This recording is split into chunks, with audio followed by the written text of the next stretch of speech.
یہ ایک امریکن کہانی میں کئی دفعہ بیان کر چکا ہوں، ہزار دفعہ تو نہیں، مگر وہ ایسی ہے کہ اس موقع پر وہ پھر یاد آ جاتی ہے۔ ایک مرد کی بیوی بہت سخت مزاج تھی اور بہت ہی اس کو دبا کے رکھا ہوا تھا۔ ایک دوسرا شخص تھا، اس کی بیوی بہت ہی مطیع اور فرما بردار تھی اور ہر بات پہ فوراً کہنا مانتی تھی۔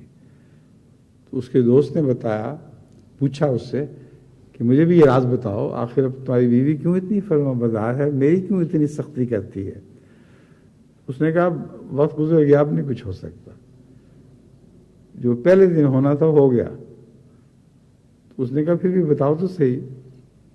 اس نے کہا بات یہ ہے کہ ہمارے ہاں رواج تھا کہ اپنی بیوی کو گھوڑے پر بٹھا کے یا گھوڑی پر بٹھا کر اپنے پیچھے بٹھا کر لے جایا جاتا تھا۔ تو کہتا ہے میں نے جان کے وہ گھوڑی چنی جو ٹھوکر کھاتی تھی، اس کو کہتے ہیں ناخن لینا، تو وہ ناخن لیتی تھی۔ تو ایک دفعہ اس نے ناخن لیا تو میں نے کہا دیٹ از ونس، ایک دفعہ ہو گیا بس۔ وہ عادت تھی بیچاری کو، اس نے دوبارہ ناخن لیا، اس نے کہا دیٹ از ٹوائس۔ اور جب تیسری دفعہ ناخن لیا تو بیوی کو میں نے کہا اترو، ہم دونوں اترے، میں نے گھوڑی کو باندھا ایک جگہ اور شوٹ کر دیا۔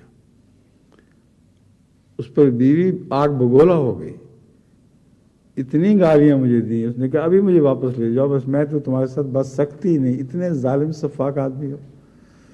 جب وہ بات ختم کر چکی تو میں نے کہا دیٹ از ونس، ایک دفعہ ہو گیا بس۔ اس کے بعد آج تک پھر دیٹ از ٹوائس نہیں ہوا۔